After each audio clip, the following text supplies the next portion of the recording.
What's up, guys? I hope you guys are all doing well. Know it's been a while, but car season is coming up, so hopefully you should be able to start making more videos. Um, so since we've last talked, there's been a lot of changes to the RSX. There's not really much that I've done to the hatch.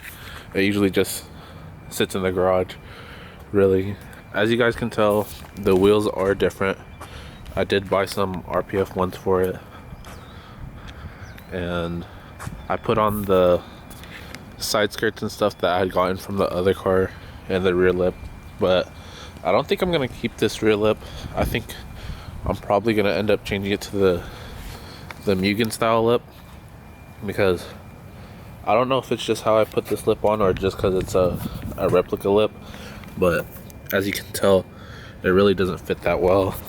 There's like an inch space all around the entire bumper, and I don't really like how it looks from the back.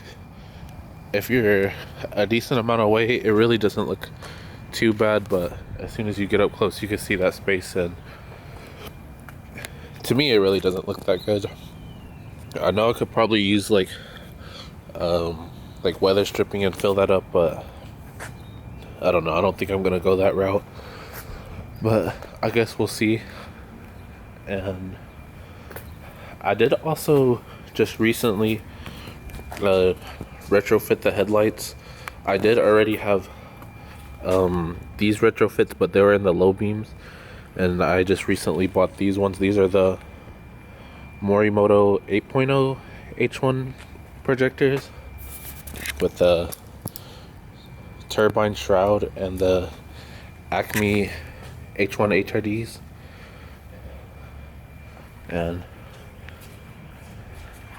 I think it looks a lot better with the dual projectors, but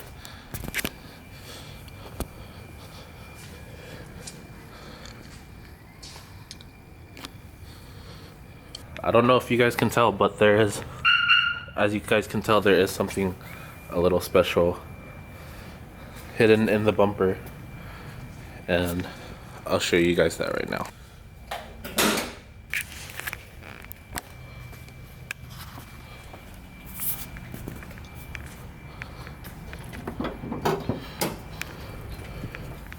So, as you guys could probably tell, the car is turbocharged now.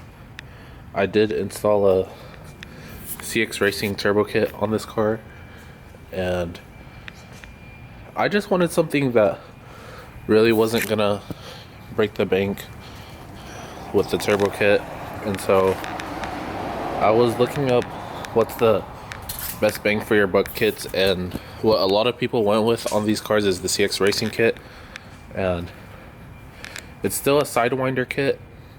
I like the Sidewinders better than the rear mounted turbos or the log style manifold. I'm not sure if you're able to fit the log style manifold that the turbo is like sideways right here, but anyways, it is turbocharged now. Everything that came with the kit I did use, besides the oil drain line. I did have to use a longer drain line because the one that came with it didn't reach. And right now the car is just running off wastegate, which is why there's just one hose from the wastegate on there. I plan on getting a boost controller sometime soon, as well as the 4-bar map sensor. I'm still on the stock map sensor. I don't know. The car is definitely a lot quicker than it was. That's partially due to before I had the wrong ECU in the car. I had the ECU out of the 0506 cars, and for some reason on the 0506 cars, in the 0204 cars, it won't advance timing for the VTC. I'm not sure why, but I contacted Honda about it, and they said it's because it's the 0506 and they changed the 0204 ECU. They changed the hardware inside. It's a little confusing. I still don't completely understand, but I'm not the best at explaining, and that's probably the best that I can explain it. the easiest way to explain it is I just had the wrong ECU in the car. And so the car does feel a lot better. It's definitely a lot quieter with the turbo on. If you guys don't know, turbos do actually suppress exhaust a little bit. If you're running the same exhaust, for the most part it does, unless you're going like hood exit or something like that, which I did not want to do because this is my daily, and that's the reason why it still has power steering and AC and everything. And the engine bay is really messy, but I guess I could get a cold start for you guys since it is cold, but you really don't hear anything.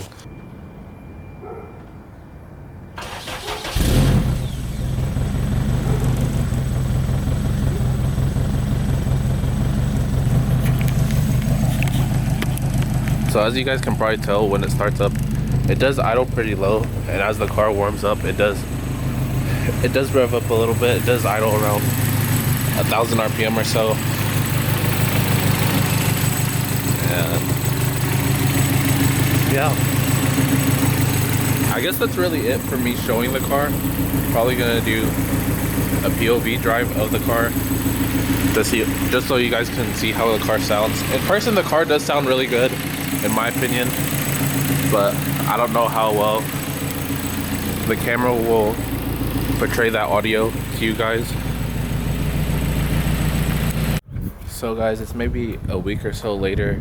That's really it for the video. I had to go help Jarek a bit with his car, and yeah, I hope you guys enjoyed. I did raise the car a little bit. I don't know if you guys can tell. It's not so Stancy boy anymore. It does have wheel gap now and a lot less camber, and I really did it because I was going to rotate the wheels, and I saw that in the rear the tires were wearing pretty bad of camber wear, and the car was aligned before anyone says it could be tow wear. It was already aligned, and I just ended up raising the car, and hopefully the tires don't wear anywhere near as bad. I think when it was all cambered out, this whole rear chunk, I don't know if you guys can see, it's not really focusing, but this rear chunk of the wheel was not even touching the road, and so it looks like it is more now, and hopefully that should help wear the tires a lot better. And I drove the car a little bit. I haven't really gotten into boost all too much, but it feels like the car handles a lot better without the camber, especially since they were so tilted. I think it was like 6 degrees of camber on both sides, and now it's probably at maybe 1.5, 2-ish. But yeah, I hope you guys enjoyed the video. If you guys liked it, I hope you liked the video. Subscribe, and I'll see you in the next one. See ya.